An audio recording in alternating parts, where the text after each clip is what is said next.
I'm Steve Pierce, and I've known Rick for 15 years now. I joined Measure for Measure Men's Choir in 2005 and shortly thereafter met Rick.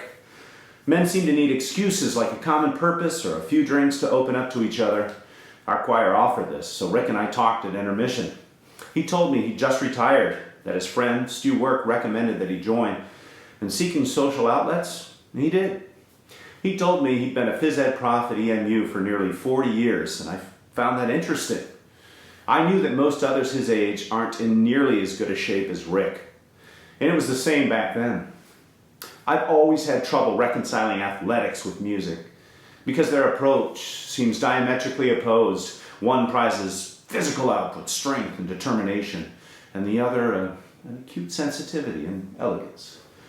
Rick possessed both, and still does, but like all of Rick's exceptionally good qualities, he carries them with understatement, and they become evident over good, authentic, unpretentious conversations.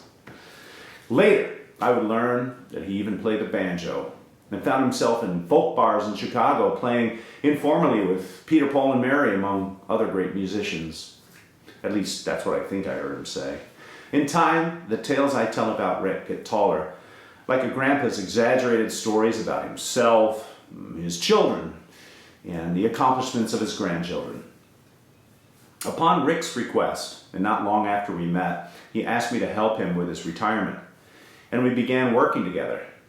The investments have been a great match for Rick. They've performed better than I could hope, and their strong performance supports my belief that, quote, what you appreciate appreciates, and what you resist persists, and that Rick and I were meant to have a trusting friendship that brings success with it. Our working relationship has been easy. I'm glad it's tied us together and reinforced our friendship over the years. It's so affirming to talk at our Dexter Pub office. I love Rick's humility, his quiet strength, and his loyalty. I respect and admire his great love and commitment to his family. It continues to be a great privilege for me to spend time with him.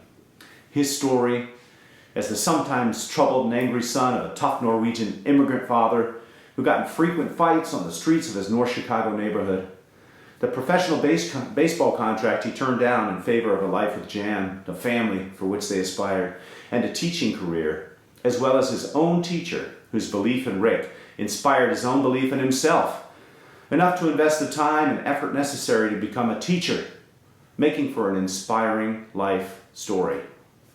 I know he impacted countless young men and women whom he taught at Eastern.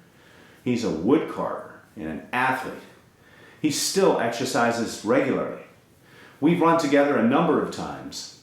His recent performance ranked first in his age group in the Dexter Ann Arbor run. We've always maintained a mutual respect. I'm proud to know Rick. I'm sure he's a blessing of a father. It's evident in the success of his children.